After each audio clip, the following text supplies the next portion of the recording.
What really gets my dick hard is...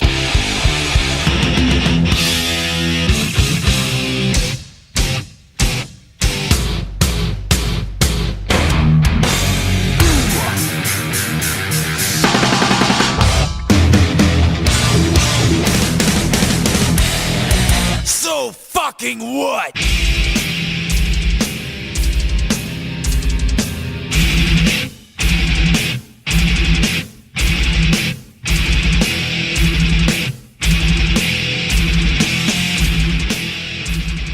Welcome to Metal Up Your Podcast. I'm Ethan Luck. And I'm Clint Wells.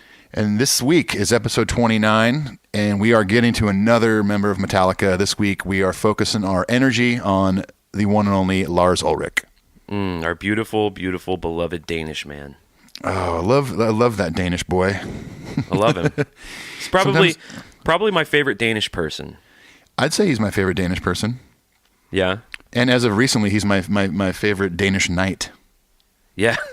He's been knighted. He was knighted this year, huh? Yeah, like very recently. Yeah, that's pretty cool.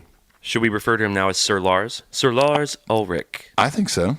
Sir Lars Ulrich. Is that what Denmark. Turner? That's what Turner Duckworth. That's what he calls him. Turner Duckworth definitely calls him Sir Lars. Hello, it's Turner Duckworth. Turner Sir Duckworth. Lars. Turner Duckworth. The next thing we'll be producing is a show called That's So Lars. Lifestyles of the Royal and the Famous with your hosts Turner Duckworth and Sir Lars. That would be a good Instagram or Twitter account called That's So Lars. That's so Lars. Oh my God, We'll have a pretty so funny, I have a Lars. pretty fun game coming up later in the episode. I just told Ethan about it right before we started recording. We're going to play a little game called True or False with Lars Ulrich facts, and that would definitely fit into a That's So Lars type segment. I agree. Yeah, I'm excited to do this. I think this could be something we can do in the future with different subjects, whether it's members or albums or EPs, whatever. A little fun fact trivia portion. Yeah, we're just cooking up some really good sauce for this show. We're consummate professionals. Yeah, keeping it pro.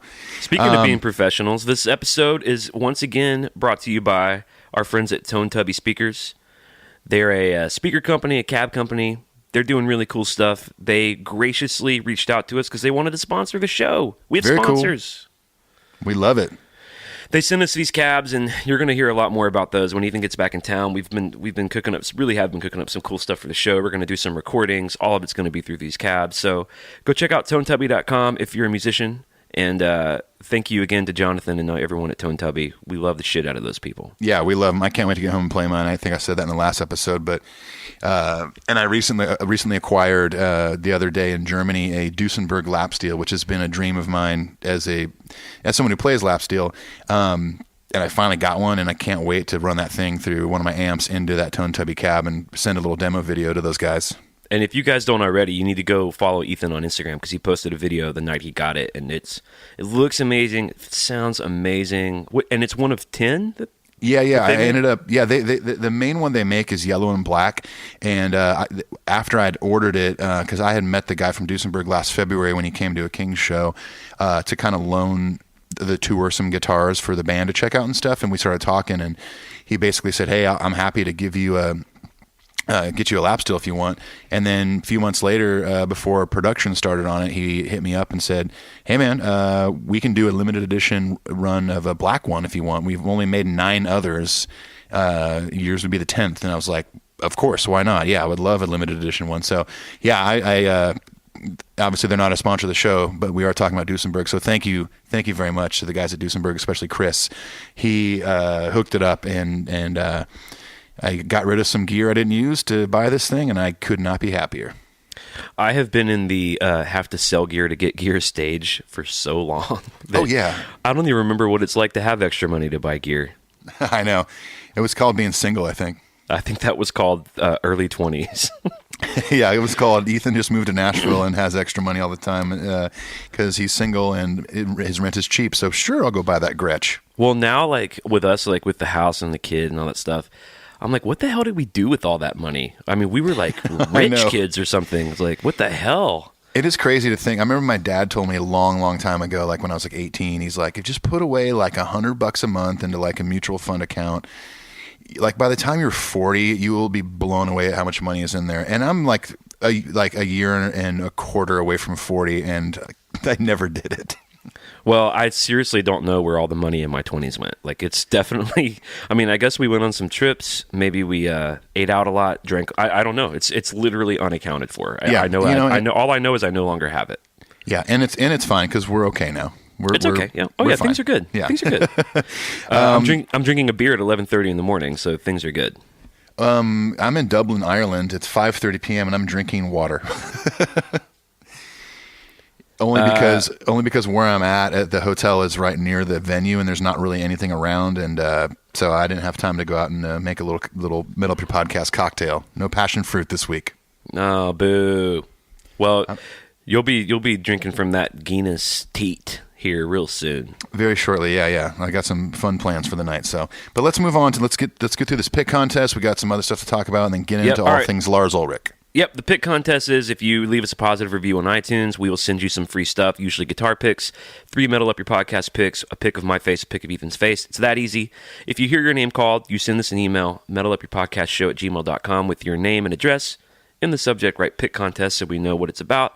And we'll send you that shit for motherfucking free. Here are our winners this week. Curry B70, Chinese Boy 4321, M Curse, which Curse is one of our patrons. Nice. Boston Dogs fan, Jay Carney, the Reno Rocker, Ass Balls, which I'm convinced this person created that just to hear me say ass balls on the show. And it worked. Touche, sir. Sword in Stone and DJ Chemist. You are Nice. our weekly pick contest winners. Congrats, everybody.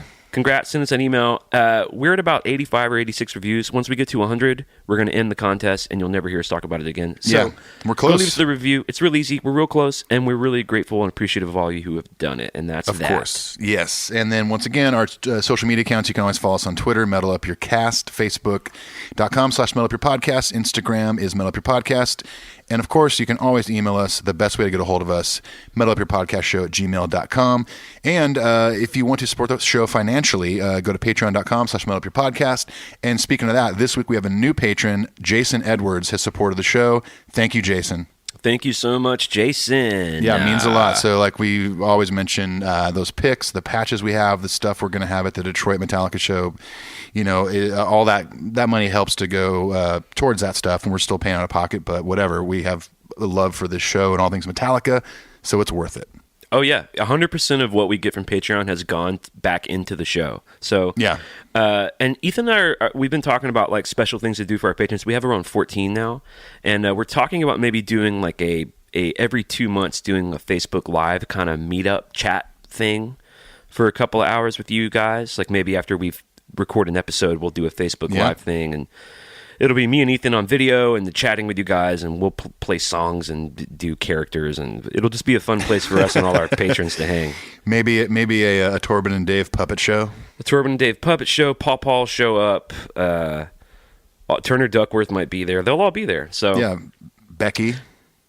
Becky the bitch will be there. Yeah, Becky from the Valley. Oh my God, Turner Duckworth. Yeah, he sounds old. So anyway, thanks to all the patrons. We got we're cooking up special shit all across the board for the show. So thanks for sticking in there with us. We're really grateful for all of you. Yeah. And now we're going to move on. We read 10 emails a show. We get more than 10, but we sort of try to narrow it down. If you want to write in and hear your shit read on the show, send us that email at metalupyourpodcastshow@gmail.com. Are you going to start us off? I'm going to start us off. Yeah, our first email is from Eric Dallager. Hello, Dave, Torben, and Clinton Ethan. Hello. By the way, I love your casual. Hello. Eric says, shows abso-motherfucking-lutely awesome, and that's official. I hope you dudes don't delete any of the shows, as I'm sure to go back and start all over once I've caught up to the new episodes. Although it's nearly July, I'm currently on episode 15-ish. I searched Metallica on the podcast app, randomly found you dudes. I can't wait to catch up, but then I'll be pissed, and I can't binge new shows like I have in the past week. Just felt like I had to let y'all know I'm listening and enjoying every second. One suggestion, though, maybe you should have Dave and Torben do a full episode. It just may be the funniest shit I will ever hear. P.S. I want an episode dedicated to recording methods. I write and record and love hearing anything and everything on the subject, especially when it has to do with my boys Metallica. Keep them coming. Cool. Yeah, I think that may kind of be a follow-up episode to maybe a gear episode, maybe talk about production. And also, speaking of that, there is a certain someone who mixed a certain Metallica record that we found out lives in Nashville, and we'll let you know about that once he is contacted, because we would love to have him on the show. And that would be a great one to talk about recording, obviously. Yeah, and we've been encouraged by emails like that because Ethan and I are musicians, are recording artists, are songwriters. We love talking we love talking all that stuff. We just never imagined that fans of the show would want to as well. So right now that we're sort of learning that that's on the table, you guys can definitely expect some of that coming up for sure. Definitely. Thanks for the email, dude. Jason Barry writes, "Hey dudes, this is the dude who wrote about the sword falling out of his ass." Yes. He says, "Hey dudes, the intention behind my 'I laughed so hard the sword fell out of my ass' comment came to fruition in that it made you laugh and turned into another pure gold off-topic riff session, which culminated in another of my favorite lines thus far, Torben's 'If you wipe your ass hard enough, you get wiser' comment." So good. Anyway, I plan on sending a pic of my Metal Up Your Podcast swag, patch, and pics soon. Keep up the good work. P.S. Did you follow up on the Half-Speed Drunk podcast listening? Now, the other night, I did. I've never done that, never thought to do it. But our friend Melody NJ, and Jason have recommended doing that because they said it was funny. And I went and listened to the Church Giggles portion of the Jason Newsted episode. Oh, no. And I was in my studio at night. My baby's asleep. My wife's asleep. And, dude, I was laughing so hard. Oh, man, I've got to do that. It's pretty funny. I mean, obviously it takes a long time to get through because it's slower, but... Yeah, definitely. But I mean, it's similar to, have you ever seen, there's these old Apple commercials, probably from the early 2000s, that Jeff Goldblum did. And he already kind of has a slow kind of speech. And somebody had put on YouTube that those same Apple commercials slow down even more. And he just sounds hammered doing an Apple commercial. It's amazing. We do sound like, right, well. The laughing is really funny. We sound like the end of Master of Puppets. Master Puppets. Well, it's funny too because you and I kind of talk fast, so it's a trip. I would encourage any of you to check it out. My selected portion to do that with was the Jason Newsted episode. Yeah. That's and Jason awesome. says he's going to send us pics of. We sent him a patch and the guitar pics. If you guys send us pictures of whatever it is we send you, we post it on all of our socials. So be sure and do that if you get a minute. Definitely do that, please. Thanks, Jason. Thank you, Jason, for the email. Next one is from Joe B. Hey guys, awesome S&M episode. I don't usually put together fantasy set lists for myself. And wore a big hurdy-gurdy grin while listening to it. I like that you extended it beyond just a list into an all-encompassing experience. Clint, parentheses, Clint describing when the crowd would go wild, Ethan saying which guitar James would switch to, and what Michael Kamen would do with the orchestral arrangements. P.S. I love the letters from Samim. May he continue writing in so we can all keep hearing it. From Joe. It's J-O-H. I assume that's either Joe. Yeah, this is our buddy Johanna. Oh, that's right. Yeah, totally. She does not like to be called that, though, which is why I put the soft J on there. Yeah, okay. And by the way, Joe is also a patron of the show. So yeah, thank you, Joe. The Letters from Samim jingle was a big hit. We were going to find out from these emails. I'm really glad that landed. It was. Oh, yeah. And as far as you getting to hear it again, I tell you what, that's all up to our friend Samim. Exactly. If you want to hear that jam again that Clint so graciously recorded while I'm out of town, it's all up to you, Samim. It's all within Samim's hands. I think we can say that. No pressure. Thanks, Joe. We very, very much appreciate you. Chris, what if real quick? What if Samim wrote us 10 emails and we just read all of his? It was just, so technically they would get played 20 times. I guess we would be obligated to do that. Yeah. Like, well, we had a whole episode. We had James Hetfield on the show. We were going to interview him, but we have 10 letters from Samim, so that's all really the show is. Yeah. But Samim is smart enough to know, by the way, don't do that, Samim. See, here's the deal. Part of what's really special about Samim's letters is that they are sort of like a little bit bottlenecked. He sort of has a lot to say, and it's going to keep that whole segment real special. We can't overdo it. We got to keep the kids wanting some shit. Exactly. Okay, Chris Nace writes, can you guys address either of these on an episode soon? Okay, now this first one is pertinent for Mr. Ethan Luck here. He says, number 1, Hulk Hogan recently said again that he tried to send Metallica bass audition tapes after Cliff died. James also saw a photo recently with Hulk in place of Jason in a Justice Era photo and denied Hulk's claims. Very interesting lies from Hogan on the subject. What if Hulk played bass? What would Metallica become? Now, well, brother, let me tell you about it. Ethan has spent a lot of time listening to Hulk Hogan's seminal debut hip-hop rock potpourri record. What was it called again? It's Hulk Hogan and the Wrestlin' Boot Band, and the album is wait for it. The album is called Hulk Rules.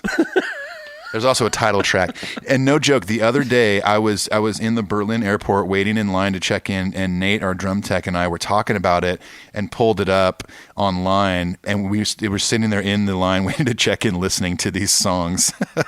Oh my god, it's so bad. So let me ask you this: so is Hulk Rules? Let me ask you what the slant is on that. Are they like rules that Hulk Hogan has come up with, of like the rules to living the Hulk life, or is it Hulk Hogan rules like Hulk Hogan's the best? He just rules like he's the best. Yeah, he's the best. Yeah. There's one song called "I Want to Be a Hulkamaniac," and I'm pretty sure it goes, "I want to be a Hulkamaniac," and something like "Hang out with my family and friends." It's Jesus. It sounds like a song on one of my kids' cartoons. It's very close, very very close. Like you think a Hulkamaniac would be like a shirt ripping Hulkamaniac. Yeah. Instead, it sounds like fucking Barney. I want to hold my friend's hands and blow really kisses to the president.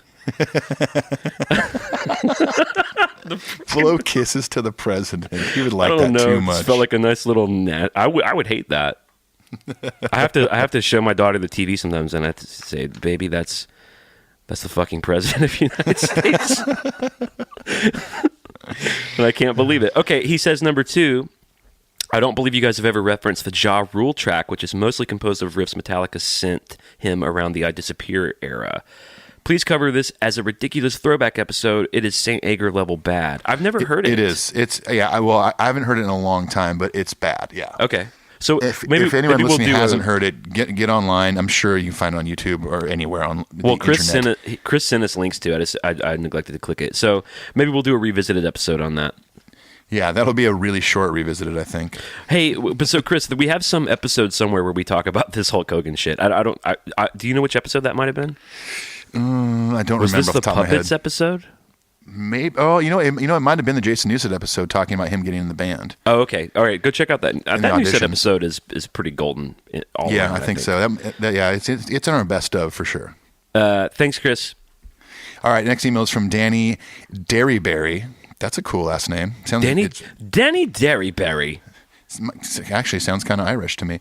Danny says, love the show. Get to nerd out every week on material. He spells material with a capital M-E-T, which is one of my favorite topics there is.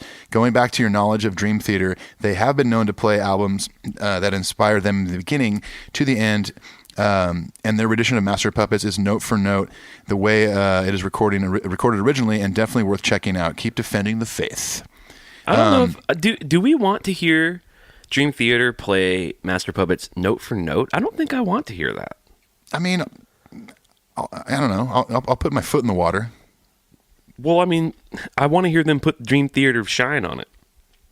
Yeah. I don't know. I mean, it's something that I'm sure it's like, oh, that's cool. They played Master Puppets as it is. But it's not something that it's going to make me this big Dream Theater fan, I don't think. Well, it's just if they played it note for note, it's just going to sound exactly like Puppets, except with like musical geniuses playing it. And I don't think I'm not shitting on Dream Theater. Like the dude who wrote in last week, Thelmo, listens to the show. He runs a Dream Theater podcast. Like much love and respect and all that, but I don't. If they were like, "Hey, Dream Theater did a version of Puppets. It's all progged out Dream Theater keyboard shit," I would be more interested. Right? Yeah, I might check it out. Because doesn't Dream Theater have a bunch of keyboards and shit? I think so. I don't know. It's just we talked about it before. It's not really my cup of tea. I appreciate the musicianship, and they're all, I mean, insanely talented, but it's not a band that I like. I really care to listen to. I mean, stuff I've heard is impressive, but it doesn't really go beyond that for me. I've heard Fish, which is another band I definitely do not like, but they covered Dark Side of the Moon in its entirety. I think they did the White Album too, and it's really interesting to listen to because they honor the source material for sure. They're Beatles freaks, but yeah. It's not like note for note perfect. It's got their kind of jammy bullshit thing, and it's interesting. Yeah. All right, Danny Derryberry, thank you for the suggestion. I would listen to one song. All right, if you were listening to one song from Puppets, hearing Dream Theater style, what would you listen to? What's the one you kind of most want to hear what they do with? I would say Disposable Heroes. I was going to say the same exact motherfucking thing. I swear. Oh, that's so cute of us. Isn't that neat? Wow. Our longtime supporter, and I think another patron, Nick Roller, writes, "Oh my fucking God, the letters from Samim jingle. It absolutely rules. Congrats to my brother in Istanbul on the claim to fame." Here you go, Samim. He says, "P.S. Remember that this reads like a disclaimer, like in a commercial." He says, "P.S. Remember that a merger of property destroys all easements. Assault is an apprehension of a battery, and computer tennis injuries should always be kept between you and your physician. Thanks, Nick." Thank you, Nick. We have some funny ass fans, dude. We do. Good comedic gold out there, guys. Thank you, Nick. Next email is from Sarah Sobek. Hey, guys, I can't remember how it was phrased on the podcast, but even the drum portion of Metallica's live show as a misstep or took away from the song. As a Metallica fan, doesn't it just make you feel good to see them up there looking like they're having a blast and just being real? Sure. After all they've been through as a band / family, going from the deepest, darkest points in their lives to that moment on stage, just seeing just pure joy on their faces as they beat the crap out of those drums together. How can I not give you a warm, fuzzy feeling and make you proud of them? But on the not so deep side, it's freaking Metallica. I would be happy to just stand and stare, even if every instrument made no sound and James could only hum. All I have to say is, I think if anyone's seen this current tour, and even in the last couple of years, no matter what they do on stage, they look like they're filled with joy and having a great time. And absolutely. Good spot personally. And big, obnoxious drums or not, I think you're going to see that no matter what. But anyway, she goes on to say, love listening to you guys and always look forward to your show. It opens my mind and gives me a new, refreshing perspective. Hoping to see you guys in Detroit in a couple weeks. That's New Jersey, right? Is what she said. Correct. It is. It is, yeah. We'll see you in Detroit, New Jersey. Sarah, thanks for the email. That's awesome. And yeah, when it gets closer, which it's very close, we're once this episode is out, it'll be less than 2 weeks away. Yeah. We'll definitely make sure you follow us on social media because we're going to be posting about the details of that, where we're going to end up. We're going to be hanging out, and we would love to meet up with as many of you as possible who are going to the Detroit show. Yep. I'm reaching out to a couple of TJ Mower, who's a fan of the show on the forums, who I believe is from Detroit, gave me 3 or 4 suggestions for he said there's not really a parking lot vibe there at that stadium. I guess it's Tiger Stadium. But he said that there is some very happening kind of bars that might host the show. So I'm reaching out to them, working with that. Once we figure out what we're doing, we'll get the word out. And I get what she's saying. She's saying look, it's Metallica. They're having a good time. Isn't that enough? And it is. It totally is. It is, yeah. No big deal. It was a 4-minute segment. I don't think it quite worked. Our friend Darth Leviosa was a bit more scathing, but I'm just happy to see those dudes. And yeah, seeing them have a good time is just, especially when you're so invested. You don't know them personally, but you know their story. Anything, if you see Kirk Hammett look over at James Hetfield and they're smiling at each other, that makes me happy. Oh yeah, it's a great day in Metallica world if that's happening. So I'm with Sarah. Thanks, Sarah. We'll see you in Detroit for sure. Heck yeah. Wayne Miller writes, "Hi, Clint and Ethan. Greetings from the UK, New Jersey," which that's his emphasis, not mine. Been listening for the last few weeks, and I'm loving the show. Particular favorite was the Jason Newsted episode, as Justice was my first entry into the Metallica family, and I feel that Jason's presence is missing from the band.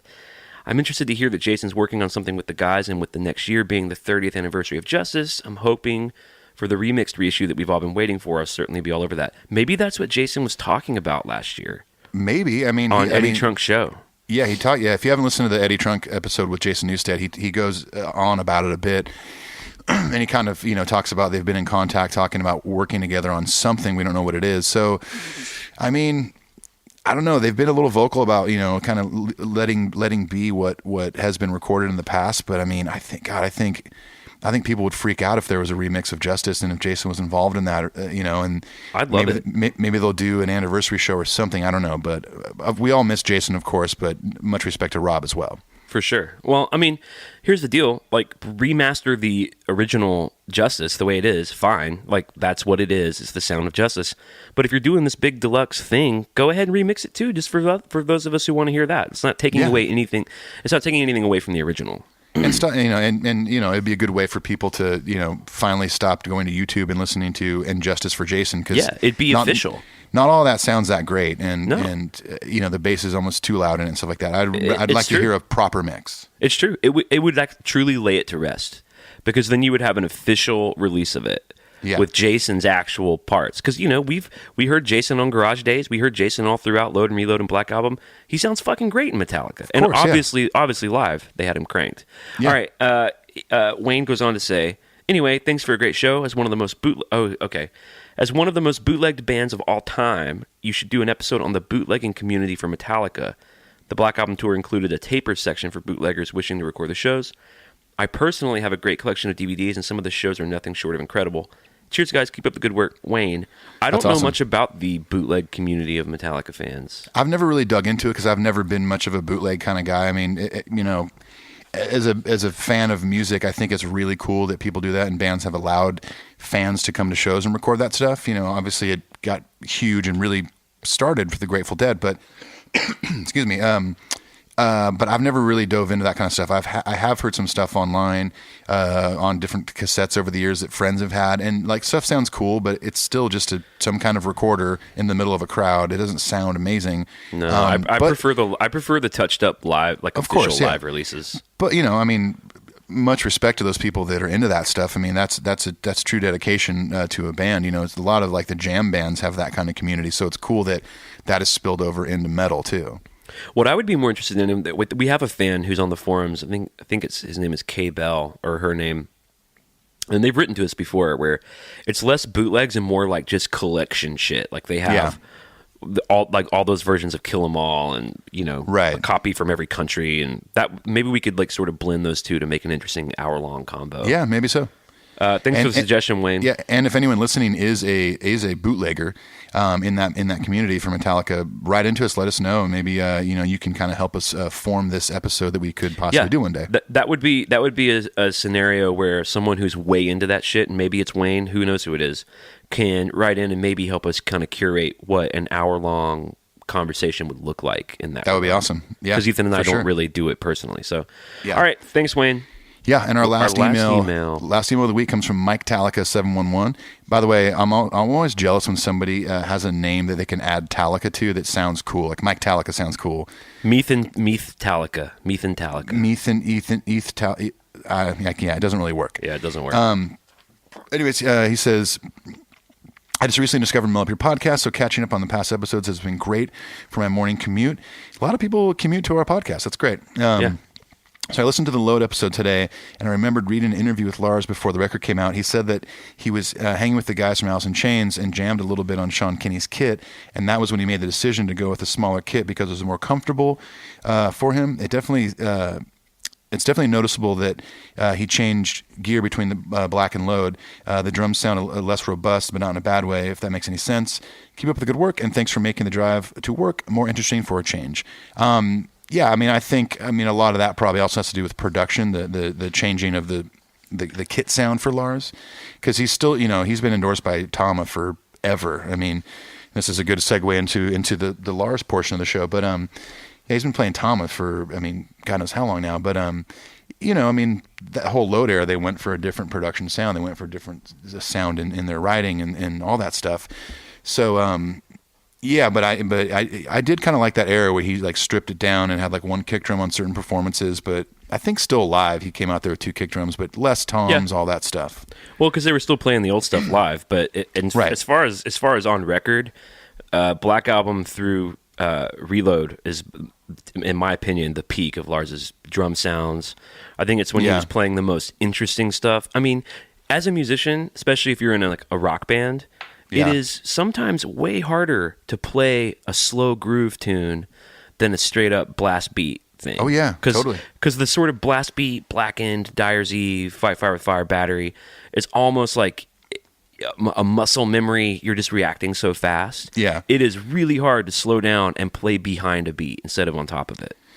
I'm pushing up my fictitious glasses right now to correct you. Excuse me, as a drummer. As a drummer, I have to tell you that a blast beat isn't technically what he plays on Dyer's Eve. Oh, Christ. Really? I don't know. I just call it a punk rock beat Oh, okay. or whatever. It's like a speed metal beat, but I mean, Yeah, whatever. Really fast drums. yeah, really fast drumming. Which, believe me, I can't do that. That shit's crazy too. Like, props and love and respect to all of it. I'm just saying, it's hard to play in a pocket and play slow. Like, It's tough. their slow, groovy stuff, people really underestimate how tough it is to really do that well. And it not be boring or sludgy. It's like pocketed. Yeah, or even like on swaggery. like 2x4. I mean, there's a lot of groove and pocket in that one because it's swung as well. And the production. Sorry, I'm cracking open this beer. The production too really sells it. I mean, I love Fleming's work with the band. He made Master of Puppets, the most iconic record probably of their whole career. But that Bob Rock flavor on the drums is just one of my favorite things about those records. I know. The Bob Rock definitely has a signature sound he put on all their instruments, but especially Lars's drums. And they just they're heavy. They have a lot of attack. They're crispy sounding, if that makes sense. And I think his parts are cool. Yeah, I agree. And we're going to get into sort of the, really the criticism he's had his entire career. Is he good or not? Is he a hack? Is he bullshitty? We're going to get into that. It's going to be no surprise where I fall on that. Ethan's the same way. Yeah. But first, we're going to sort of do our facts portion. Maybe we need a little jingle for the facts portion. I think we might. I want to give a shout out to a listener who wrote in a long time ago, actually, one of our early days listener named Jonas Helgren, who said to us, if you ever do a Lars episode, he pointed me towards a book that was published by a Copenhagen author named Jims Jam Rasmussen. I guess everyone over there's last name is Rasmussen. That's awesome. It's a book called Spoiled with Freedom, and it's only available in Danish. But he sent me, someone had translated the first 6 chapters. That's so cool. A lot of this fact stuff, which these are facts about Lars I've never heard. This is like way above and beyond a Wikipedia page. Oh, so great. We'll sort of talk through some of these facts, and then we'll kind of talk about, Lars's legacy, his work on all the records, his evolution, and then we're going to have that true or false game at the end. So Awesome. here are the facts. Some of you may find these boring. I don't know. I don't even think I care. But here they are. He was born December 26, 1963. He's 53 years old. He was born in Gentofte, Denmark. How do you say that, Torben? I think it's pronounced Gentoft. He's the son of Lone and Torben Ulrich, pro tennis player. His grandfather, Einar Ulrich, was also a tennis player. So Rest in peace. Did you say rust in peace? Rust in peace. Yeah. Two worlds colliding. Something I learned about Torben today from this book that I didn't know that totally explains a lot about him is that he, in addition to being a pro tennis player, he also studied Indian philosophy, yoga, and he's a huge music lover. And he was often referred to in those days as the hippie tennis player. Yeah, I mean, it's not surprising that he went into Indian philosophy because he has that kind of zen about him. He's super calm all the time and very wise. And the question is, did he go into Indian philosophy because he had a beard, or did he grow the beard because he went into Indian philosophy? It's a bit of a chicken or an egg situation. There's a lot of old photos of Torben you can find, and he's kind of had a beard for a long time. Now, it wasn't that long, but yeah, it's a strong beard, man. It's ZZ Top quality right there. The more you dive into Lars Ulrich, the more you really see that so much of who he is a product of his relationship with his father. Oh, very much so, yeah. Good, bad, all that. There's this great story in the book about how Torben would stay up all night with Lars listening to jazz. And the next day, he would let Lars sleep in, and he would send Lars late to school with a note that said, hey, Sorry, Lars is late today. We stayed up all night listening to jazz, and I thought it was important that he sleep in. What a cool dad. It's just, A, that's amazing. B, it's strange, especially to Americans. I mean, like, you know, Denmark is generally a more liberal, easygoing country. They're not as rigid as we are in the States. And, you know, generally their education and happiness levels are a bit higher than ours. So Yeah. there's something to be said about that kind of laxness. Well, I love too that, like, you know, I mean, like my dad definitely, like, you know, helped me immerse myself in music and like taught me about different bands and different styles of music and stuff like that. And I'll forever be grateful for it, you know. And it's just cool to I mean, this is, you know, well before I was born, that someone all the way in Denmark is doing this with their kid, listening to jazz into the night, so much so that they're late to school. You know, I'm sure he wanted him to pursue tennis as well, but it's just cool that he was just pushing him, like, let's listen to this and get your mind educated on different things, you know? Well, it's refreshing to see that Torben's idea of an education went beyond, you know, the 8 hours you spend in a schoolroom. Exactly. Yeah, I think it's amazing. Because Lars talks about how, like, you know, his parents always had other tennis players and other artists and writers that would come to the house for dinner, and they'd all stay up. So he just sort of had this, you know, this sort of like cosmopolitan community. Even as a kid, it's all he's ever known. Yeah. And I think you can definitely see that in him now. His love for art, his drive, his sort of like ham stuff, his sort of fearlessness, all that shit. I think it's great. Reading about him and Torben growing up made me like Torben even more than I already did. Yeah, that's awesome. Let's see. So here's where we start getting this sort of the spark for music. At 9 years old, Torben took him to see Deep Purple on the Fireball tour in '73 in Copenhagen. And Lars has since said that performance would kind of set in motion his desire to play music. That's so cool. He had a record store that he liked a lot called Bristol Music Center. And there was a 23-year-old dude who worked at the counter. We all know those dudes in the record stores, right? Like the sort of unapproachably cool, all-knowing guy. He had one named, what was this dude's name? They called him Heavy Metal Ken Anthony, who he sort of looked up to and played him. The biggest thing that he would play for Lars was the new wave of British heavy metal stuff, Black Sabbath and Judas Priest and Diamond Head and all that. And Lars was so into it that he would like go to this dude's apartment. Like when the dude would get off work, Torben would drive him to this dude's apartment, and he would hang out and just listen to music all day. God, with so this cool. guy. And he said he like called every week saying, "Is there anything new? Any new records out?" Like he was just so hungry to consume music. Yeah, I mean, and that had to have been a really cool experience for Lars growing up, and it's such a young age, listening to jazz records with his dad late into the night, and then all of a sudden, like being immersed in the new wave of British heavy metal from Heavy Metal Ken Anthony. His brain was probably exploding anytime he got turned on to a new record. And I see myself in that. Like I remember being that age and just being so hungry, just consuming it all. Oh yeah, of course. I don't think I would have ever had the courage to call the dude at the record store. And I also don't think my dad would drive me to this man's apartment. Oh no, for sure. I mean, my parents also surrounded me with music, they always sort of engendered my love for music. Yeah. They weren't letting me not go to school. Yeah, or a stranger's house. But Mom, I want to stay up and listen to Metallica all night. No, you're not. That's not happening. But I love hearing the stories about this record store. Like he kept in touch with that dude even when he moved to the States. I'm kind of jumping ahead a little bit, but like they kept up correspondence. He ended up sending him like the No Life Till Leather demo, all that stuff. That's great, man. So at age 14 is when he got his first drum kit, a Ludwig kit that his grandmother got him. So even as cool as old Torb was on the late night jazz sessions, he still had to go to old grandma to get that drum kit. Man, that's so cool. I mean, I wonder how that, I mean, she was probably super old school, but I mean, if she was, I mean, maybe the whole family, even Torben's parents and stuff like that, and Lone's parents were all about music and stuff like that, to see their grandson getting excited about it, whether it was the kind of music they liked or not, they wanted to support him in that and get him a drum kit. Well, and all I got to say is hats off and God bless or whatever you want to say to people like your dad, Lars's grandmother, my parents, who helped us kind of find our way. You know, like whether it was my dad sort of turning me on to Pink Floyd or my mom, whatever, making me a mixtape of ZZ Top and Bon Jovi, whatever it is. Like, man, I think about that a lot going into this stuff with my kid. Like, how am I going to help, whatever it is, whether it's music or whatever, how am I going to help her do whatever it is the way my parents did? Yeah, you stay up late listening to jazz records. Because that's the story of how this shit happens, right? I know, it totally does.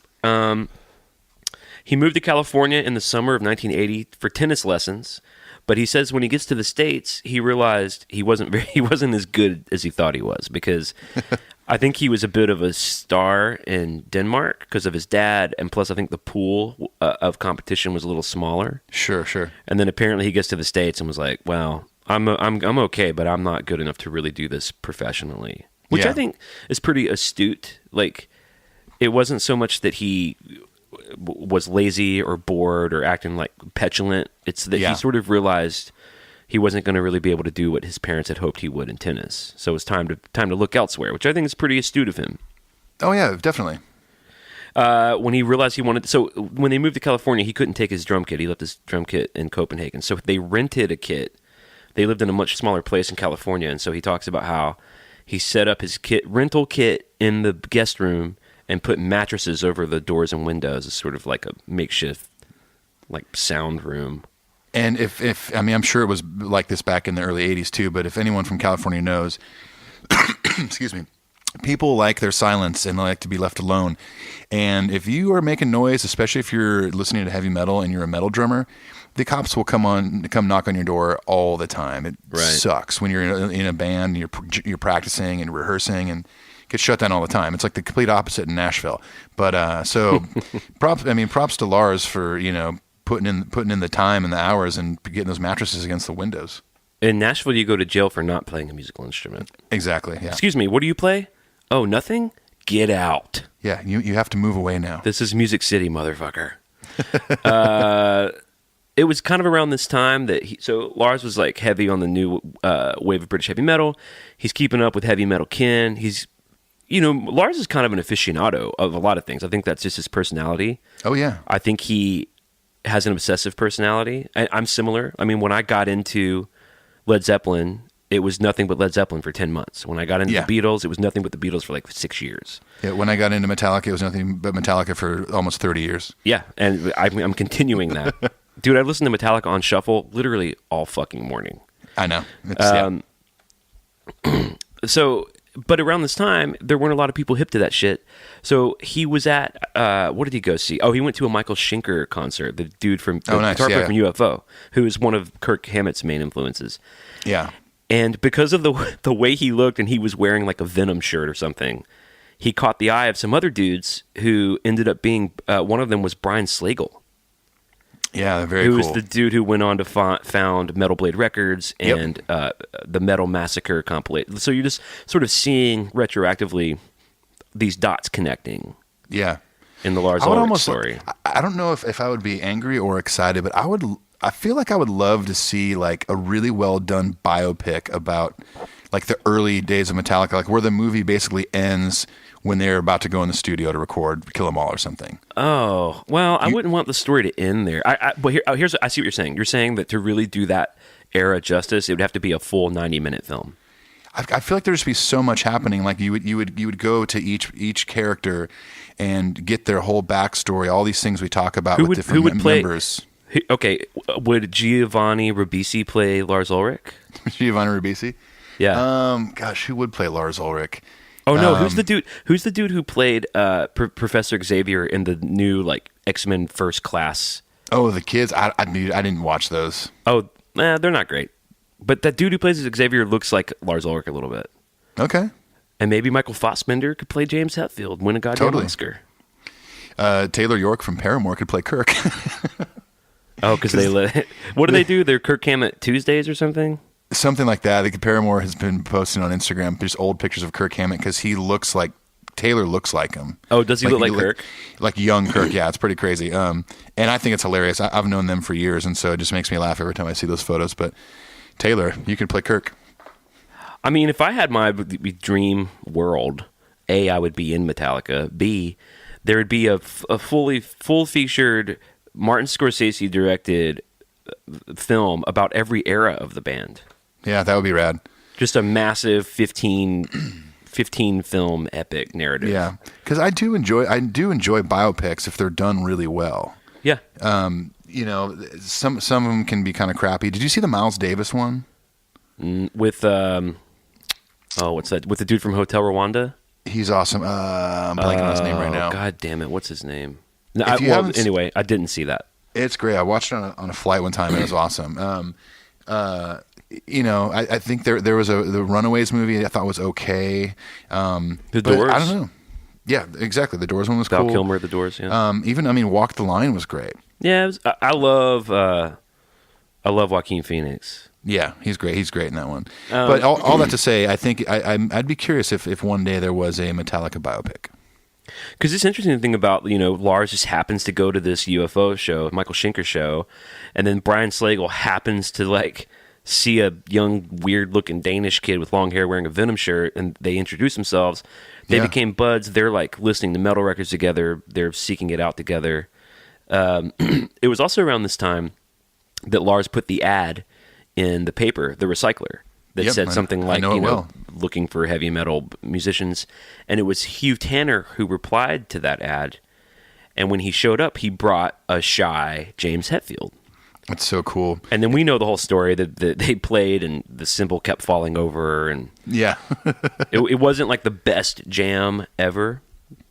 And this is like the timeline stuff that I didn't really know. So they burned that down, that meeting, which is the little nugget that became Metallica. But after that was when Lars went on his like European pilgrimage and followed around. He stayed like on Diamond Head's couch and shit.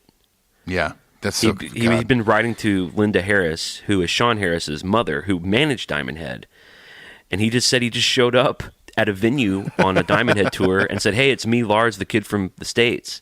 Yeah, and ended up just crashing on their couch for weeks. I mean, he was like a fanboy. He just followed around, contacted whoever he could. And back then, it had to be insanely hard. I mean, you're just like calling someone's house number or their work number or something, trying to get any info literally just showing up at their house.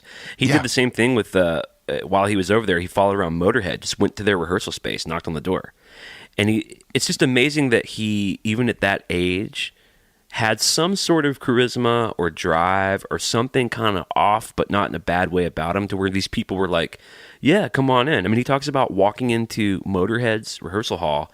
They wrote Iron Fist right in front of him. That's so cool. And, you know, I mean, you and I are in bands. If someone's kind of glomming around like that, you're kind of like, hey, can we get this guy out of, you know, like. Yeah. Well, I mean, he does have that charm about him. I mean, he seems like the kind of guy that could, you know, he could talk anybody into doing anything for him, you know.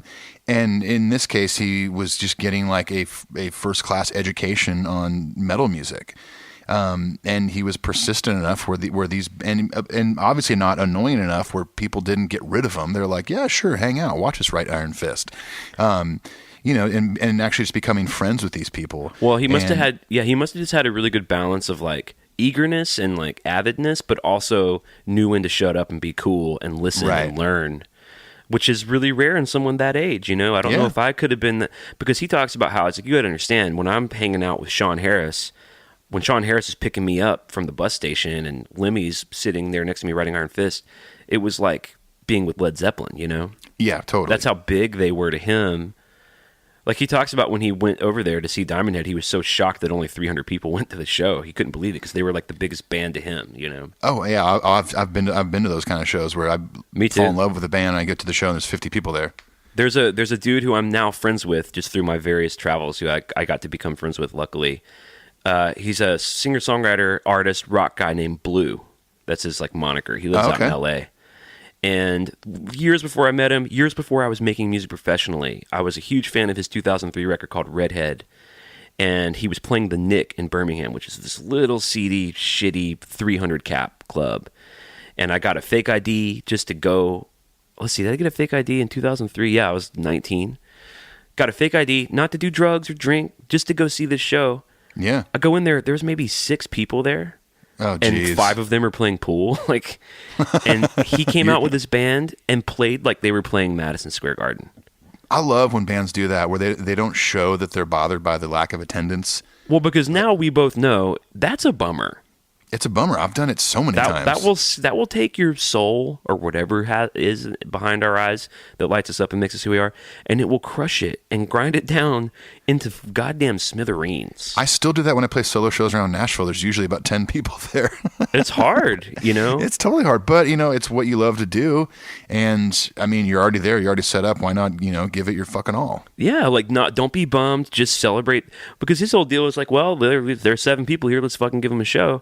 Yeah, exactly. And the 5 people playing pool may not have been paying attention, but this little kid 100 years ago, I've never forgotten it, you know? And so that's awesome, man. Luckily, I've had opportunities to hang out with him and tell him that how much that meant to him. Anyway, all that stuff. But anyway, yeah, that's a good story. Pretty good story. So basically, when you really start speaking of this biopic film that I'm now running in my head thanks to you, this little excursion in Europe is kind of where one of Lars's biggest educations. So he basically hangs out with his heroes. Yeah. He comes back during the summer. Brian Slade had put together this Metal Massacre thing, and we all know this little legacy. He says, hey, there's a slot for you on this compilation if you can put a band together. Lars calls up James Hetfield and says, hey, we got a slot. All we got to do is write a song. They write Hit the Lights. What are the various credentials here on who played on it? So let's see. Lloyd Grant played the solo. James played bass. They wrote it at Ron McGovney's house. And they chose the name Metallica from a magazine that Ron Quintana was putting together. It was either between Metal Militia or Metallica. Lars encouraged him to choose Metal Militia so he could have Metallica, and that's kind of that's the genesis of this band. I know, it's crazy. And for those who haven't dove into the 30th anniversary episode or the 30th anniversary footage you can find online, Lloyd Grant was there and played Hit the Lights with them, and it's just cool to see him on stage. Like when they pulled out every stop to get every person involved in Metallica, and all the way back to Lloyd Grant on the first demo. Yeah, the Kill 'Em All love on those 4 shows is really strong. Like they end that. Oh, yeah. They end the 4th show with all those tunes with Dave Mustaine. I know, it's great. And they get Ron McGovney up there. They get Hugh Tanner up. Hugh Tanner comes and plays Motor Breath. I know, that's so cool. Because I guess Hugh co-wrote it with James.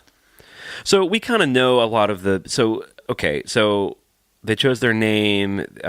They get Dave Mustaine in the band. He ends up responding to the same ad in the Recycler that was just kind of perpetually in there.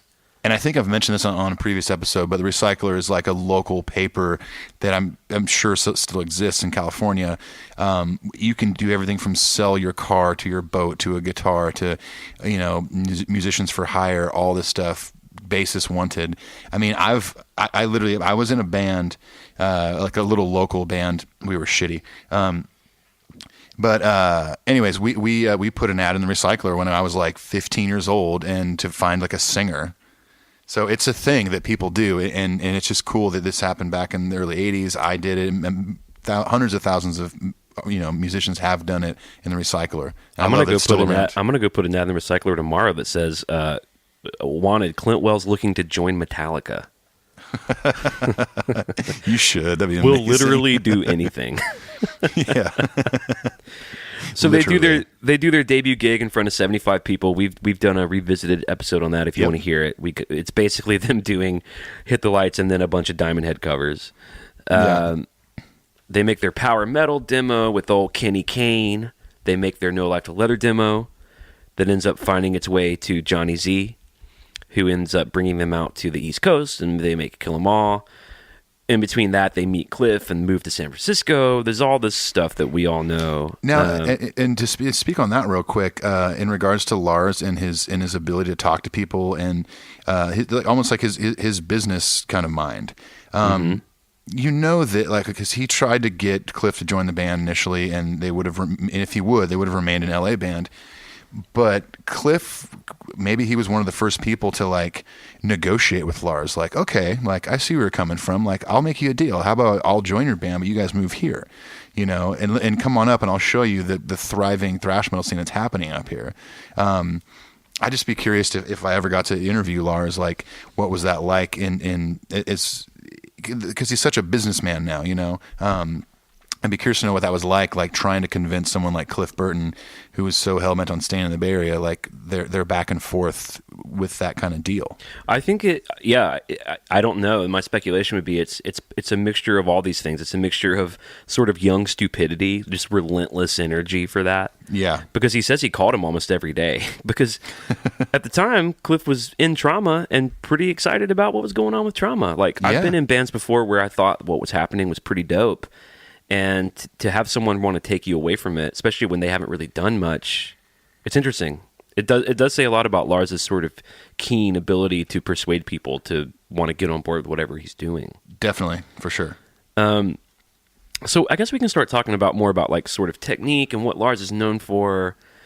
His legacy at the time really did have a lot to do with the sort of the Metal Militia, Fight Fire with Fire, Battery, Damaging, the really fast, what I will officially not refer to as blast beat. Please don't. Is it a blast beat in Blackened? Because there's a tuning room video of them playing Blackened, and James goes, "Wait, which one's Blackened?" And Lars goes, "The gallopy one," and James goes, "They're all gallopy." But then someone says, but then either Kirk says or Lars says it's the one with the blast beat. Now they said that. Now I know, and now some people out there, some drummers might call those fast thrash beats blast beats, but technically it's imagine that beat twice as fast. Where instead of I'll kind of slow it down. Instead of the drums going boom ka boom ka boom ka boom ka, you would go ka ka ka ka ka ka ka ka ka ka, and the kick drum would be doing twice as fast what the snare is doing. That's more of a blast beat. Maybe I'll insert a little example. We did some blast beat stuff on Demon Hunter Records. I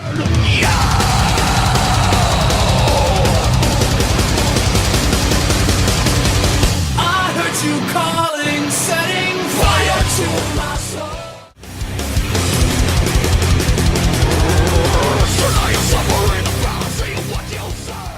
Okay, so what you heard right there is what I like to consider a blast beat. Some people might consider something else, but that was a clip from a Demon Hunter song that features me. Not on drums. I was on guitar. We definitely have some fans that know of Demon Hunter, which is very cool. If you've not heard of that, Ethan was in this really cool metal band called Demon Hunter that I'm even a fan of, even though I don't understand some of the lyrics. But yeah, Demon Hunter's great. I was on two records if you guys are interested. And you even played a pedal steel on a Demon Hunter record, right? I did lap steel on one song. Yeah, there was a song on the record called "Storm the Gates of Hell," and I had my lap steel in Seattle while we were recording because I was going to record with Mike from MXPX on his country project, and we just ended up, hey, why don't we put that on the song? Okay, cool. So you can take Ethan out of Nashville, but you cannot take the Nashville out of Ethan Luck. Exactly. He's going to bring that lap steel to your metal project.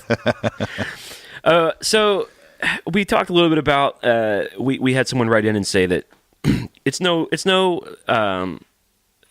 mystery that in the 90s a band called Alice in Chains was fucking massive, and that they were friends with Metallica. They toured with Metallica. I think Alice opened on the Black Album. Famously on Alice in Chains' Unplugged record, Metallica shows up as fans, and Mike Inez wrote the thing about cutting his hair on his bass and blah blah blah. Friends don't let friends give friends haircuts, something like that. And you can read in a lot of the press, which I mentioned in the last episode. I can't mention it more. I can't wait to let you borrow this book, Ethan. But this book called "So What," which is the compilation of the fan magazine "So What," all the interviews from that era. Jason in particular and Lars talk a lot about the Alice in Chains record "Dirt." It's such a good record. Being a record that they really loved, and it's a lot of people consider that their masterpiece. My favorite Alice record is the self-titled, the one after "Dirt." Oh, with the three-legged dog on it? Three-legged dog, yeah. Which some people refer to as Tripod for that reason. But Alice in Chains' influence is all over them. I don't think they sounded like Alice, but their influence is there. We talked about it on the Load episode about some of the harmonies around the Load era. But the story, definitely. Lars does mention the story, though, about Sean Kinney. He's hanging out with Sean Kinney, who's one of my favorite rock drummers. Oh, he's great. And he sits down at Sean's kit, and Sean's kit was pretty chill compared to Lars. Yeah, he normally had like kick, snare, a rack tom, 2 floor toms. Yep. You know, probably hi-hat, 2 or 3 crashes, ride cymbal, and a China or something. Like nothing like Lars had on the Black Album and prior records. And he talks about how, like, Sean Kinney, who's no joke, a very powerful, hard rock, alternative metal, whatever you wanted to call them, drummer, was able to do it with less. So that's where he sort of got inspired for that. And dude, I love the whole less is more shit with Metallica. I really do. I think it suited them really well. I think it suits him really well. Even on Hardwired, I think even some of the fast stuff it's simple what he's doing. He's not trying to throw anything fancy in there, and it makes for a better song in my opinion. And it's to your point about Hardwired being sort of an amalgamation of Black Album and Load, Reload, a little bit of thrash, because Death Magnetic is definitely all thrash, and it was more return to form, not blast beat stuff, whatever you speed metal drumming. And Hardwired is definitely a little more groove oriented. I like his choices a little more on Hardwired, and I definitely like the production value of the drums more. So in between 98 and 2002, now I mentioned this because it's pertinent. Lars started a record label called The Music Company, and my friend Johnny Gowdy was actually signed to Lars's label. Really? And interesting. My friend Johnny Gowdy has a podcast called how did you get here? How did you get there? Oh my God. Okay. I'm so sorry, Johnny, that I'm not remembering this. I was a guest on it a couple years ago. I'm actually looking it up right now because Johnny Gowdy podcast. The reason I bring it up is because of the episode. It's called oh my God, dude. It's called How Did I Get Here? Sorry. Okay. How Did I Get Here? How did I get here? Just Google it.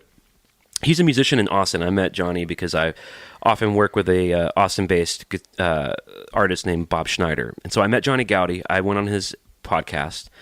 Throughout our episode, we sort of land on, obviously, the fact that I'm a huge Metallica fan. And he tells me the story about being signed to Lars's label and how he actually went and recorded with Lars and Bob Rock for his debut record. Really? And Lars played drums on it.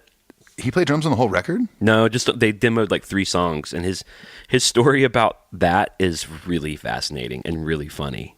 Really? So the label didn't last long, obviously. It folded in 2002. But go check out How Did I Get Here? Johnny Gowdy. It's the episode I did with him. Just look at Clint Wells, How Did I Get Here? His story about working with Lars is really funny, and Johnny does eventually want to be on the show, and we should have him. Yeah, I would love to have him on the show. I'd love to talk to him more about that experience. His podcast is excellent. He's got like over 600 episodes. It's called How Did I Get Here, where he interviews just artists, musicians, and it's just their story of how they got to whatever they're doing. Dude, that's great. That's so awesome. Did you know that Lars has been in a couple of movies? Yes, I did know that. He was in Get Him to the Greek, and then this Hemingway and Gellhorn movie on HBO. I didn't see that. I remember Get Him to the Greek. He's pretty good in it. He's pretty funny. Yeah. He kind of plays himself, and the chick he's with is good at. Aldous Huxley's ex-husband or something, but she's sleeping with Lars Ulrich. That's right. Is that the drummer from Metallica? Yeah. Lars Ulrich. Lars Ulrich. Now, let's talk about this Napster thing briefly, because we're going to do a whole episode on it. But let's just touch base on this. We'll skim the water a little bit. So Lars kind of became. Now, it wasn't just Lars. If you've read into this, the entire band of Metallica agreed with the criticism of Napster, and Lars sort of became the mouthpiece for it. Yeah, he was definitely the spokesperson, not only for just Metallica, but for a lot of other artists that were on his side. Absolutely. And so he sued Napster and went after fans and had about 300,000 fans banned from using Napster, and was kind of villainized in the music community. There's like footage of fans, in my estimation, just ignorantly, stupidly burning, have no idea what was going on. Yeah, a little steamroller action on the CDs. Yeah, like I guess they thought that Lars was suing fans to try to get their money. Like, there's a lot of misinformation about what happened. Yeah, and especially back then when, the internet was still fairly new, and, we didn't have social media like we have now, and even the amount of information that we can get nowadays. It was definitely misconstrued, I believe, to an extent, because he wasn't trying to punish fans, punish Metallica fans. It was like, hey, listen, I see where this is going. At least let Metallica decide how it's going to happen with our music.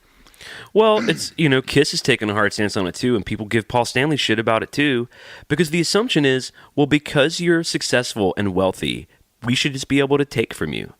and they're fighting back that it's a fallacious, ridiculous idea that Yeah. just because someone has money, you should steal from them. It's insane. It's very insane, and I do, I tend to side more on Lars's side with this in regards to back then.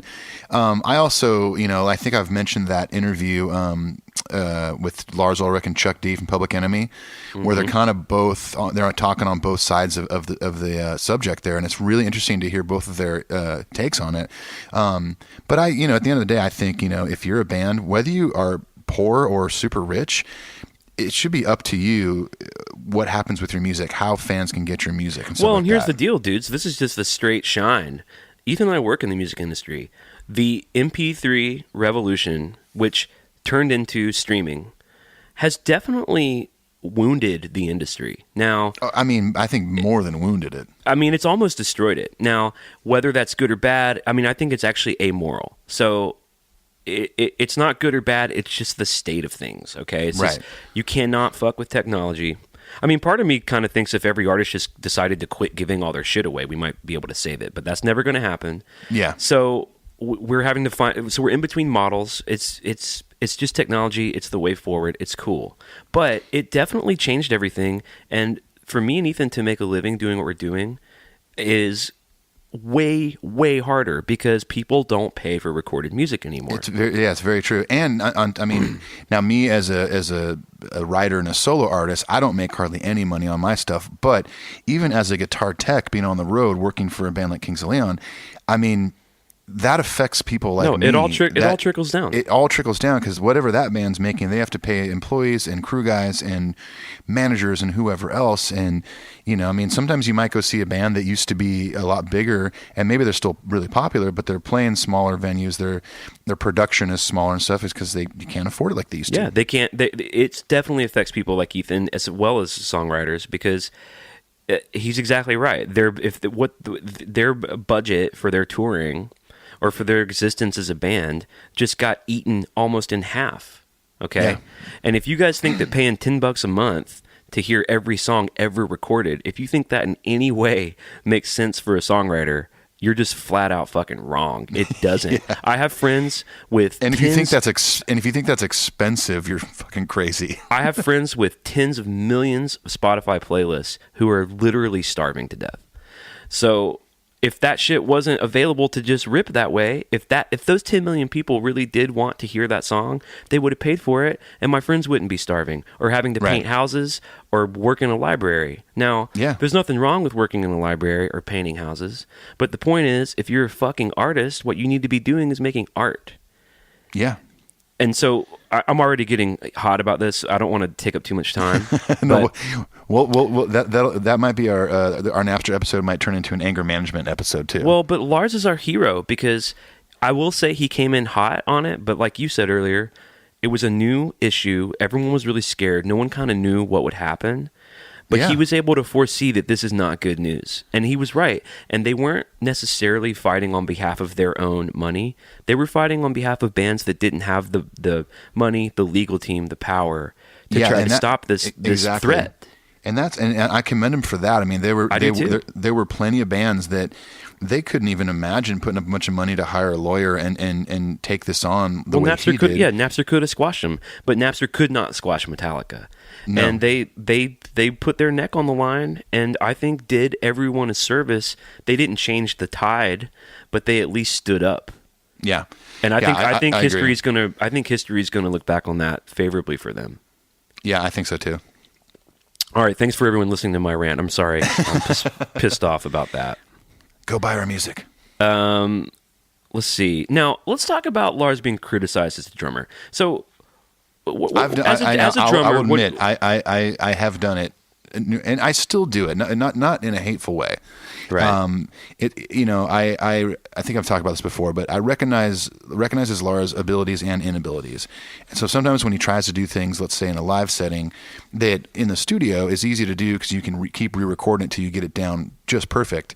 I think there's certain parts on records where I'm like, I wish he wouldn't have done that on the crash cymbal. It gives it less groove or whatever. Right. And we've talked about the China as a ride and of course, yeah, little things like that, but we've said it before with no Lars, no Metallica. Yeah. I think that. I think that maybe his inabilities have in turn created insanely memorable and timeless parts for the band. 100% agree. I think there's no doubt about that. There I think really if you had a guy like Dave Lombardo behind the kit, a guy that talented, or the guy from Dream Theater, for instance, you might still get really cool Metallica songs, but it would just be, I don't know. I've grown to love his imperfections. I do too. I have really turned the corner on Lars. I've mentioned it in previous episodes, but in terms of his passion for the band, I think it's unparalleled, and I think it is underrated even. I don't think you'll ever see him not giving a shit about Metallica, and that even his more cringy moments, I think, come from that energy, and so I forgive him and love him for it. In terms of his drumming, of course, my favorite band in the whole world is the Beatles, so that's a band that definitely had a limited drummer. But if you slag Ringo, then I don't even know what to say to you, because the shorthand, ignorant idea that he wasn't good, that just anyone could have done that, is crazy to me. I think so too. And I would say the same thing about Lars. I don't think, there's parts, think about that cool drum part on the song Injustice for All. Like that kind of thing. Sure, it's a fairly simple part to play if you're a drummer, but I doubt that Dave Lombardo or Charlie Benante, guys like that, would have maybe come up with that part. Yeah, it's true in all music. Your limitations force you to be creative. Yep, exactly. And I wanted to read this quote from Lars. I mean, I just think Lars is likable. I just really, before I knew a lot about him, I sort of bought into his kind of ridiculous personality. But the more deep I get, the more I find him really likable. I just watched that. There's a brief documentary, it's like 45 minutes long, called A Week in the Life of Metallica, and it's just them going to Europe in the middle of the load sessions to do a week of shows. Yeah. And he's pretty fucking funny in there. Anyway, so he has this to say about his criticism. He takes it head on. He said this in 2012. He says, "The criticism used to bother me. Back in the day, I spent a lot of time overcompensating for that on earlier records. But it hasn't bothered me for about 15 years. I'm no Joey Jordison or Mike Portnoy." That's from Slipknot, and former drummer of Slipknot and former drummer of Dream Theater. Yeah. He says, "And I have nothing but love and respect and admiration for all those guys. I'm not a particularly accomplished drummer, but I am very, very good at understanding the role of the drums next to James Hetfield's rhythm guitar. Amen. I guarantee you I'm the best guy in the world for that, and that's enough for me." I couldn't agree more. I totally agree with that. I love that he says, "I'm very, very good at understanding the role of the drums next to James Hetfield's guitar." I don't think anybody else could do that. I 100% agree. And I think a lot of that has to do with their longevity as friends and literally like starting a band together when they both didn't have bands. And well, that's the only way. It's the only way they know how to play music is with each other. They learned how to play together. They learned how to write songs together. They learned how to arrange together. Right. It's a brotherhood, 100%. I mean, I think if Lars were to ever be out of Metallica and you put someone in there, I think at that point, I don't think I'd want them to make a new Metallica record. No, I mean, no Lars, no Metallica for me. Yeah, I agree. Dave Lombardo said the same exact thing. He actually defended, which Dave Lombardo is Slayer's drummer. He says, without Lars, there is no Metallica. He just put it simply. Yeah, and we've said that numerous times on the show. Mike Portnoy also defends Lars. I want to read what Mike Portnoy says, because he sums up a lot of things we're saying too. He says, "I would rather watch somebody like Lars on stage than one of these drummers who can do quadruple paradiddles at 240 BPM. Now, will you break down, please, what he means by quadruple paradiddles? For those who don't know. A paradiddle is a rudiment exercise, like if you're wanting to warm up, things like that, or just to get technique down, and and to accuracy, things like that, consistency. A paradiddle is essentially you're using obviously your right and left hand, and you kind of say the word paradiddle. Paradiddle. Yeah, so you're. I'm going to tap on my hotel desk here, so maybe you can hear this. So you're like a paradiddle. You would do. I would start with my right hand and go par, and then diddle would be 2 on the right hand. Diddle. So paradiddle, and then so you do that. So paradiddle, you can go faster and faster and faster. And the way it works when you do that diddle on your right hand is the next time through you're going to do it on your left hand. So It strengthens both hands. Anyways, 240 BPMs per minute. is insane. Beats per minute, not BPMs per minute. Beats per minute. 240 beats per minute is pretty dang fast. Right. So I hope that helps a little bit. Well, he says, to me, that's boring. Who cares? I'd rather be entertained and go to a show and watch a drummer and have somebody that makes me actually smile. So I don't judge drummers based on their technical ability. I judge them based on overall package and what they bring to the music they're a part of. What Lars brings to Metallica is absolutely invaluable. I couldn't care less if his meter is slightly up or down or if his fills are sloppy. I don't care about that. To me, there's way more to being a good drummer than precision or technique. And that's Mike Portnoy, who is one of the best drummers on planet Earth. He really is. Hitting it out of the park on what's actually important about music. Yeah, exactly. I've got a lot of friends that'll dog Lars, or if they see a live performance on whatever, it's the Grammys or MTV Awards, whatever, and they'll immediately text me because I know I'm a huge fan. They're like, fucking Lars, what an asshole, blah, blah, blah. And I'm like, I just want to like copy and paste this and just text it to him. Yeah, well, because you know what, like that's the thing. Like, yeah, it's fun to go see like a Joey Jordison like just rip and play a million beats per minute. But I also love when you see Phil Rudd just playing boom ka boom ka in AC/DC. Right. Well, it just depends on what you're doing and what you're bringing to the table. I mean, Mike Portnoy and Dream Theater. Dream Theater is a proggy, insanely technical prowess band that you kind of want to see all that. Exactly. Now, the trade-off for me, which no offense to our friend Thelmos, is who's got the songs, man? Who is the biggest metal band in the world? It's Metallica. Why is that? Yeah. Because their fucking songs are the best songs ever written by a metal band. Yeah, it's because James Hetfield and Lars Ulrich.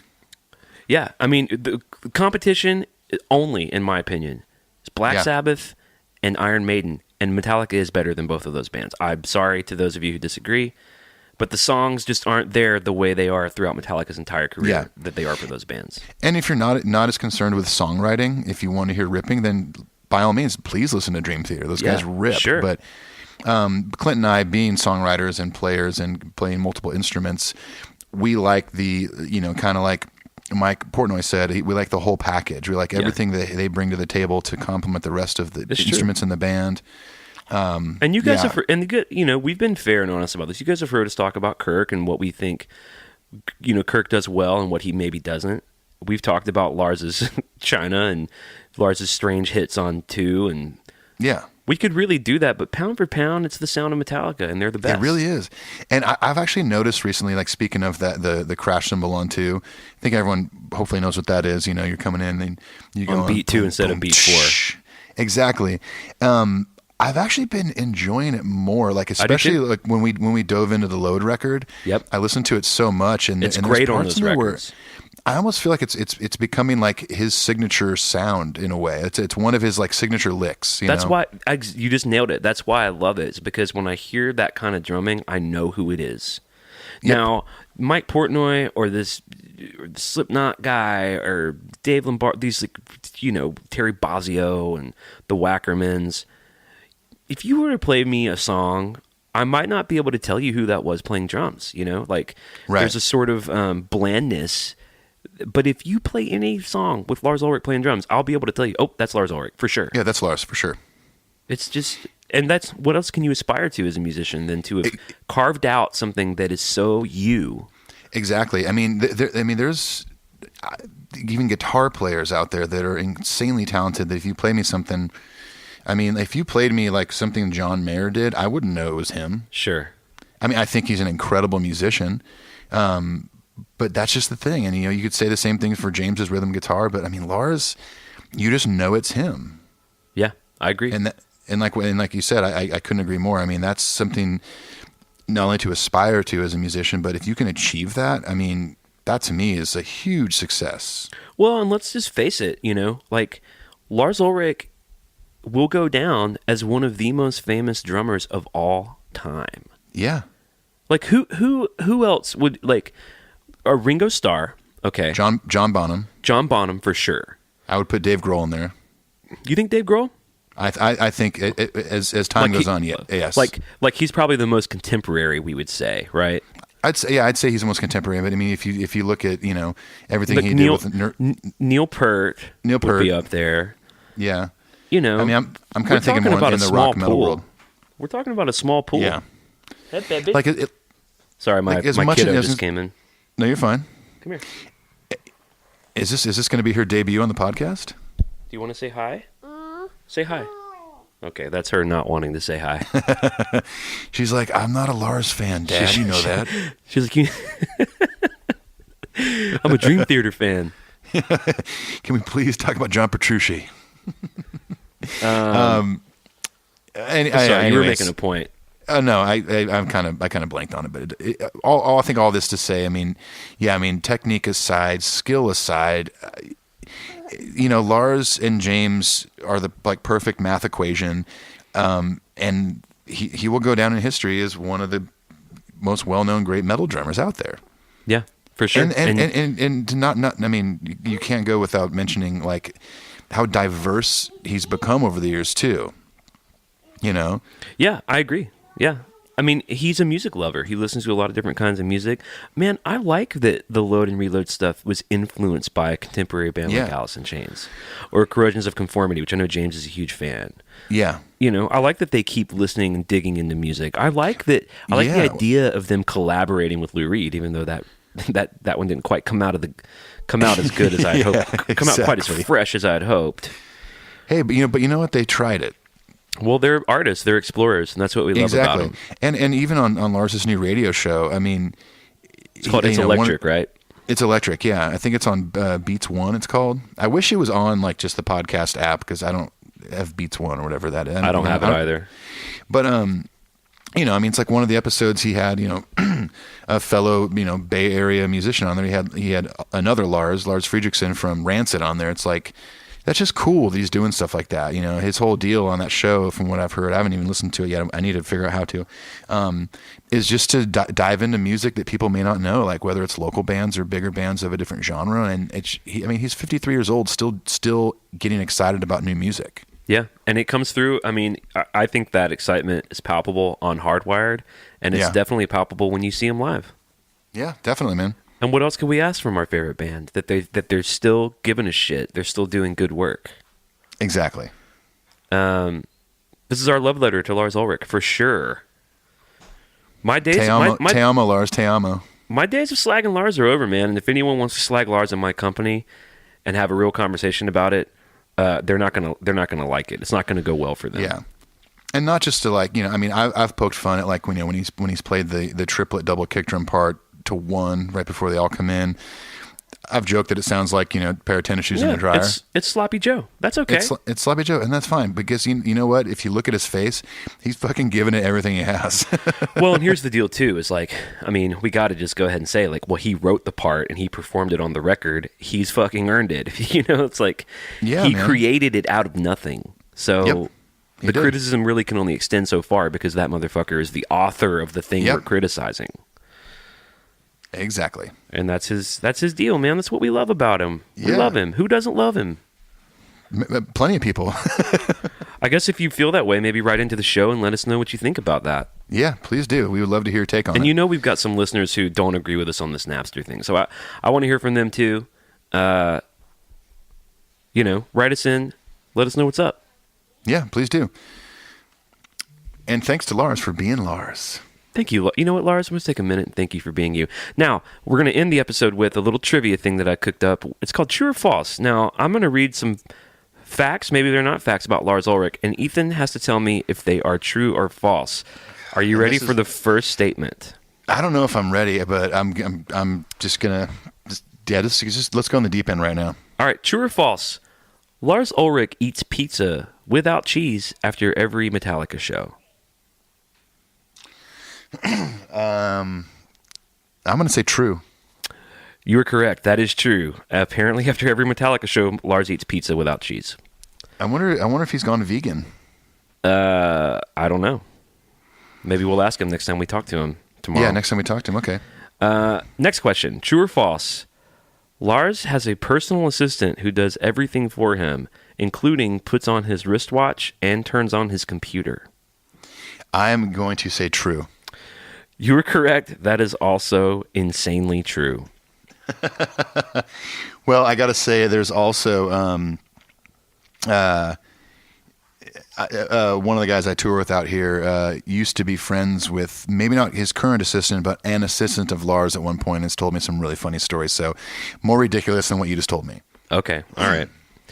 You're doing good. You're 2 for 2 on this. And how many are we doing? 6.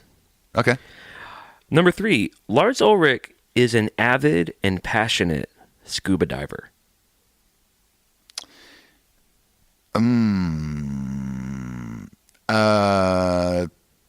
My gut goes with true. You were correct. That is also motherfucking true. Only because I think we discussed that a bit on the A Year and a Half in the Life of Metallica Part 2 episode. Right, because that's right. When one of his breaks, he went and studied scuba diving. Yeah. Yes. All right. I'm doing good so far. Okay, next question. Lars Ulrich has a 24/7 bodyguard that he travels with at all times. That has to be true. That is false. Only 12 hours a day? He quit traveling with a bodyguard because it attracted too much attention. I mean, surely he's got a bodyguard when they're on tour. Well, the question was 24/7, and you said it was true. Okay, which makes you wrong. Listen, having worked for a big band, I mean, bands travel with security just for their safety and things like that. Yeah, so I'm sure when they hit the road, there's security, but maybe when he's home and with his family, he doesn't. I understand. You're wrong, but I understand. Okay, next question. Lars Ulrich practices drumming a minimum of 3 hours a day. False. That is false. He says he never practices his drumming. I think tuning room is all we get on the old practice. And I'm sure for the Lars haters out there and shows that we've seen where he plays a bit sloppily. I've always kind of in the back of my mind wished he would practice more, because I think if he did, I think maybe those things would not be so sloppy sometimes. Yeah, I agree. I think that's fair and true. Now, last one. All right. Lars Ulrich has harshly criticized U2 in the press. Ooh. True. That is false. He is a massive U2 fan. Shit. He's a huge U2 fan. I feel like he. I knew that, and I was just sitting there going, "Why did he pick U2?" I thought maybe you threw that in there because I was in Dublin. Nope. That is just a happy serendipitous coincidence of the Metal Up Podcast family. Oh man, I was really hoping to get 5 out of 6. You got 4. Pretty That's good. not bad. I think this should be a regular thing. We should switch off the next time I get to ask you questions. All right. Sounds good. I'll create a black metal jingle for that as well. Perfect. So those of you who have been listening, you know what to do. Go leave us that review on iTunes. We'll send you some free shit. It's real easy. MetalUpYourPodcastShow@gmail.com is the best way to reach us. If you want to support the show and come to our upcoming quarterly Facebook Live Hangouts, you can go to patreon.com/MetalUpYourPodcast. Is there anything else? Am I missing anything? I think that's it. I think we covered it all. We went through Lars, and again, please send us an email if you got some more thoughts on Lars Ulrich. Love him or hate him. And I think this was a really fun episode. I love kind of breaking down the history and the lives of these guys. I do too. We're looking forward to interacting with you guys all week. And until next time, peace. Adios.